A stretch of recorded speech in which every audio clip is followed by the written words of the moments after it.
All right, for weeks now, voters have been giving lawmakers an earful at town halls across the country. On top of President Trump's deep cuts to government agencies, frustrations are also mounting over the leaked group chat with top White House officials and national security officials about the U.S. military strikes in Yemen. Here's how Republican Congresswoman Victoria Spartz responded to her constituents' questions of accountability in Westfield on Friday. Would demand the immediate resignation of Pete Hegseth, Michael Waltz, and the rest of the group chat.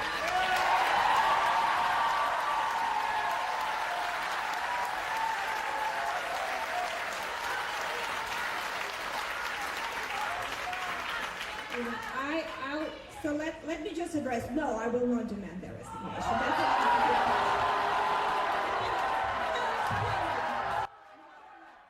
Congresswoman Spartz held another town hall yesterday. Ashton Hackman from CNN affiliate WTHR spoke with voters in Muncie, Indiana, eager to share their concerns. Tax the rich! Tax the rich! Tax the rich! It was confrontational from the start.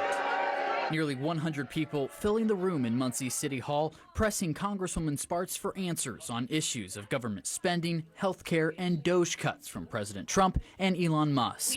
We need to take into consideration, and then we need to decide as a Congress, do we want to actually put it in the budget? So that is a discussion and work we have right now.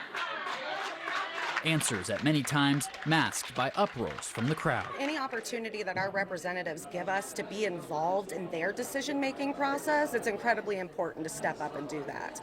I'm not going to promise that they're always going to listen, but be a part of the solution. Chelsea McDonnell is one of those constituents asking questions, sharing how cuts at the federal level impact lives on a local level. I write grants for multiple organizations, including the Soup Kitchen, and we're going without answers about things like our FEMA grants, and it's very concerning for us because we really depend on that to keep people alive. But it wasn't just those speaking out against Congresswoman Spartz. Many supporters were there to ask questions too. I think more of our representatives do need to show up and talk to their constituents. Randall McAllister went to both of the town halls. He said the current political climate makes it difficult to find middle ground. We got to chill out and just listen to each other. Even if we don't agree, at least have that conversation. Instead of all the anger build up, just sit down, relax, and actually have a conversation.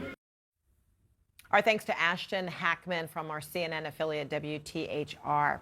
All right, here with us now is the Congresswoman at the center of those town hall discussions, Republican Representative Victoria Spartz of Indiana. Congresswoman, welcome. Thank you so much for being with us.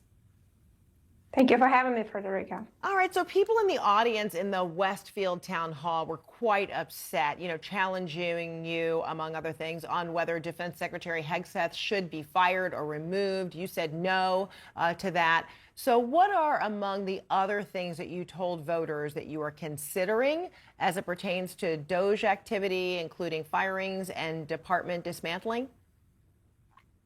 Well, unfortunately, Frederica, these town halls, which should be part of the process for us to communicate with our constituents and have dialogue, became really an organized ambush by Democrats and a lot of radical groups to push a false narrative that Republicans are doing something wrong. And that sprayed lies. So I thought, regardless what really a lot of my colleagues understand, is becoming a safety situation because we have a very violent group of creating chaos, which really puts safety of our staff and other constituents, police at stake, decided not to do it.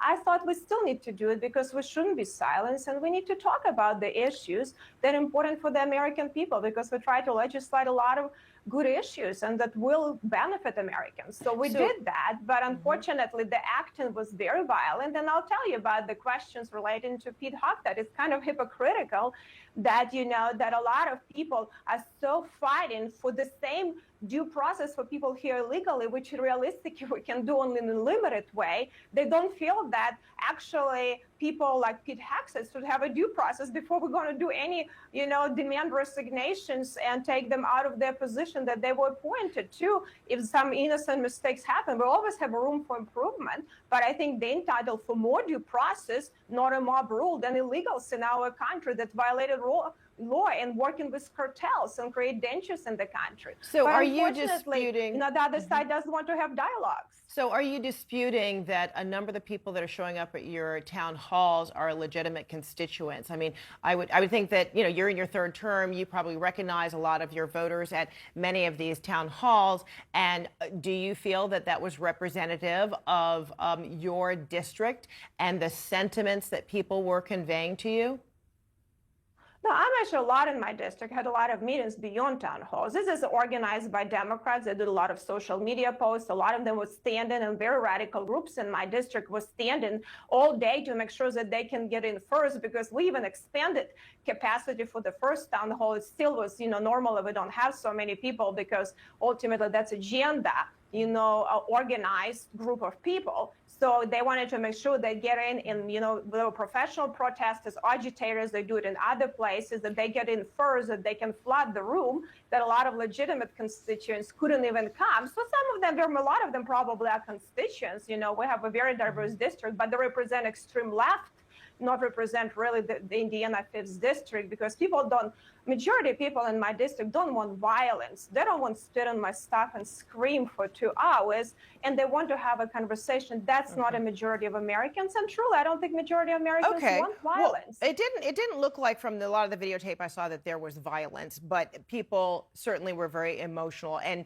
of some of the comments I was able to hear, there were a lot of sentiments about Elon Musk, who were challenging the powers of Elon Musk. And they want to hear from you. And I wonder what you've been telling people who are asking you and other members of Congress when they say they didn't elect Elon Musk, they are concerned that he has overstepped his bounds. And even some judges have said that he has overstepped his bounds in some of the firings. What do you say to people who have showed up at your town hall who are expressing that? What are you saying to them? Do you think Musk has gone too far?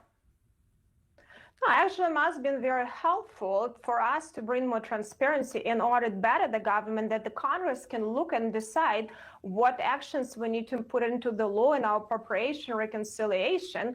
Because as an auditor, someone who has been talking now for years, and actually not just me, Government Accountability Office was talking how terrible and broken government. We don't have simple controls. We don't know where the money are going. Departments are not auditable. We have a lot of fraud, and we do nothing about it. No one is doing anything. At least he brings more transparency where American people can see now. So we make sure that we get rid of fraud and save these programs that benefits for the people that belong these programs to, that we have enough money and we're going bankrupt. And I just add to your other point, actually my Muncie town hall was much more brutal in the way that they were much more organized, protested, and were actually very brutal to my staff and some of the Trump supporters. And it was much, it was very serious and very concerning for the police. So Congresswoman, what are the actions? You said, it's about the actions of the members of Congress. Members of Congress, helped craft law, legislation. You have the purse strings. What are the conversations among members of Congress about how you are going to either keep in check the president or Elon Musk and Doge when it's Congress who should control the purse strings, and when you have the president who says he wants to dismantle the Department of Education or restrict funding to the Smithsonian, which is congressionally approved? What is the plan of action among members of Congress, regardless of party? Well, I think, unfortunately, just go to your point, 85% of spending, Congress doesn't even look at it for decades now. So until we reform our processes, which really hard to do on a partisan basis, it needs to be a bipartisan agreement, which very difficult to reach any bipartisanship. Unfortunately, we tried for a few years to try to do fiscal commission and couldn't get through it. And even though introduced it in both chambers and only very few people in Congress want to govern, that's a problem. But now it's a lot of grandstanding for Democrats Democrats, so I don't see it very realistic, but we'll still try to do it. So then a lot of ways reconciliation is becoming the only place for us. We at least can look at some terrible waste, fraud, and abuse in some of these programs like Medicare and Medicaid. The Democrats and Nancy Pelosi used to be all for it. Where Vice President Biden was saying it's a Ponzi schemes. We need to do something. We need to save these programs. And suddenly when Republicans are doing, there is no fraud. We're going to be protecting fraud. So there are some things we can do. There are some things need to be bipartisan. We'll have to deal with it. But hopefully we can come to more common sense because country is in trouble fiscally. And we need to govern. And I hope more people will come and listen to the Republican. Hopefully we will not be intimidated and silenced and talk about good policy we want to do for all Americans. Because good economy, good jobs, dealing with fraud, saving these programs, have a future for our children, that should be common sense we should agree on. All right, we'll leave it there for now. Congresswoman Victoria Spartz, glad you could be with us. Thank you so much.